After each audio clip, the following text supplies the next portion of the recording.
Hey there, Doc. Dr. Scott Dorrity from ChiroLaunch here, coming to you today from Oregon. I finally hit the coast here. Very excited about that. Never been out to the Oregon coast before. A little hectic getting here. There's a tractor trailer overturned on the route that I chose to get here. Sat there for about an hour, then had to turn back and go around and come back another way. But finally got to the coast. I'm actually heading down south here to a little town called Newport, Oregon. I'm looking forward to getting down there. I got a doctor to work with that I'm excited about meeting. And there's a couple of stops along the way that I want to show you. So come along on the ride with me and we'll talk as we go.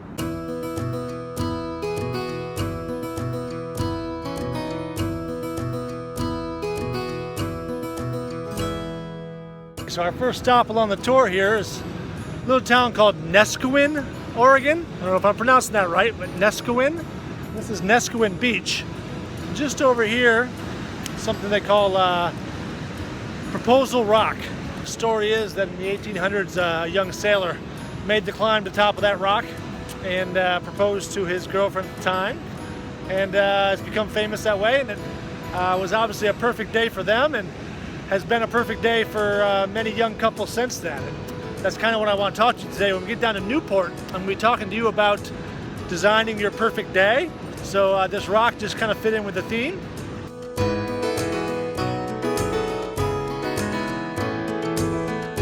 Next stop here, I've been driving south on the Pacific Coast Highway, and any of you that have followed me for a while know how much I love the Pacific Coast Highway.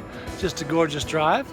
And I took a little detour off on the Otter Crest Loop to come out and see this spot here, which is apparently the highest area on the Pacific Coast. It's over 500 feet above the ocean here.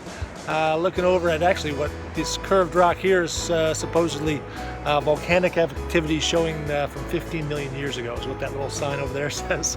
And that over there is what's called Devil's Punch Bowl, which I'm going to go down and take a look at next.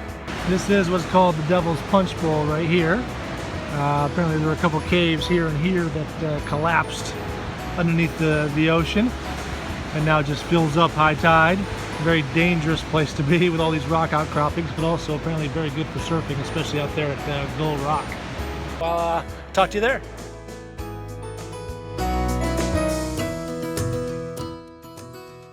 And our final stop on this tour of the Oregon coast is this really old historic lighthouse behind me, which also has some very, very scenic views. Apparently it's a great place to do some whale watching. It's called the Aquina Historic Lighthouse in the state park out here in Oregon. Some great views and apparently some great whale watching around here, mostly because of the tide pools over here. Apparently are very attractive to some wildlife, which also attracts the whales. Got a quick little appointment with somebody, and then I'm going to check into my hotel. I'm going to talk about creating your perfect day. Talk to you soon.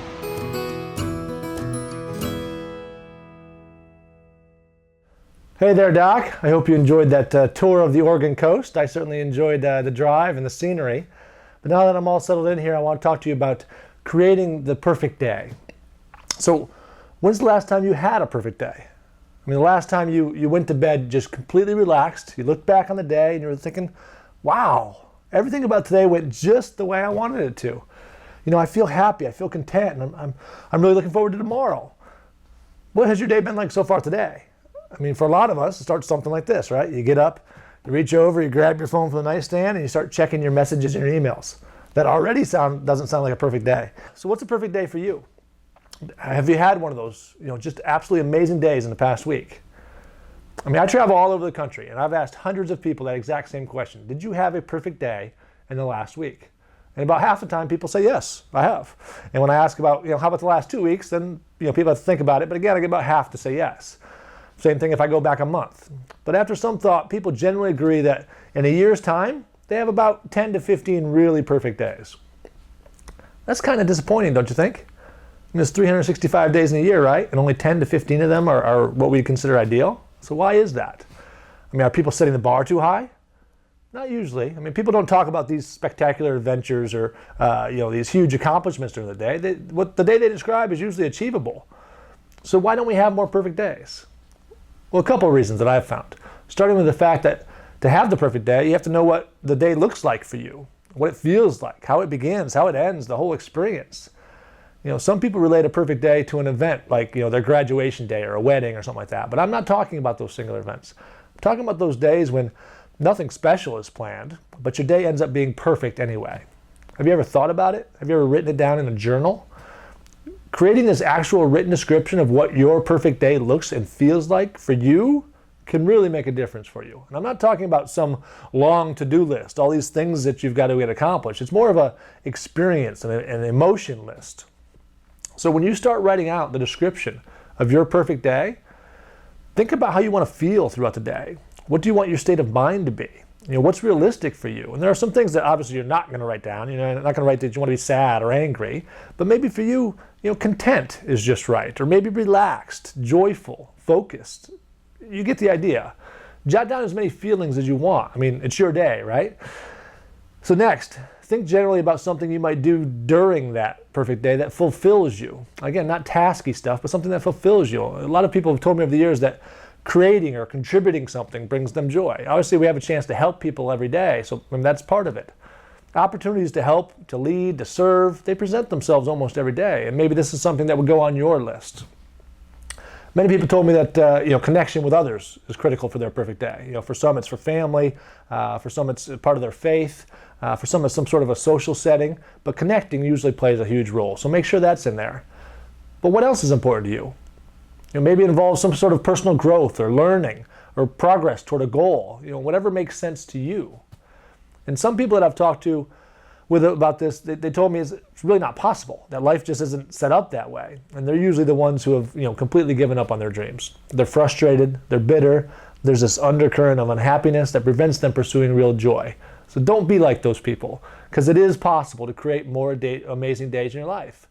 And thinking about what that day looks like is really the first step. Of course, we're all going to face obstacles. We're all going to have bad days. But if you start approaching your days with some sort of intention, with an actual design, you can make your life what you want it to be about instead of just letting it happen to you. And when you're approaching your life with intention and some sort of unpleasant or even tragic thing happens to you or your family, you can end those days proud of the way that you reacted to them or the way you experienced them. When you're living as your highest self, you can meet these challenges with a clear head. And when you face those kind of situations, you got to ask yourself, how would my highest self approach this? But in designing your perfect day, add in the element of your character. What does your highest self look like? What does he sound like, he or she? What did they walk like or even dress like?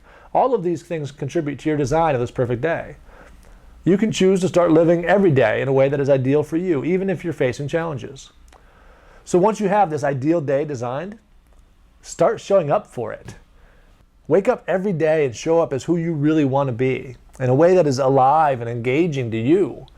Hang out with people that make you feel alive and fulfilled. And when you approach the world that way, more of these perfect days are going to manifest themselves just naturally. And when that happens, they're going to start gathering momentum, and your higher self will start to gather strength. The world's going to see that, and then more opportunities for growth will start to present themselves. It becomes a natural cycle. And suddenly you're going to realize that you had an amazing day, an amazing week, an amazing month, and then an amazing year. And your heart is going to be absolutely filled with joy. Don't wait to give yourself this gift. Take the time today to start creating the intentional design of your perfect day. As you know, Doc, I've been traveling all over the country on my U.S. tour here. I've been getting around quite a bit, coast to coast here these last couple of weeks. And it's very likely I'm going to be near you pretty soon. I've been offering these practice evaluations that normally I charge $995 for. I'm doing them for only $295 right now while I'm on my tour. So again, if I'm going to be close to you, I can just swing on over, meet you in your office. We sit down, we talk about your goals, where you are. We design your perfect day in practice.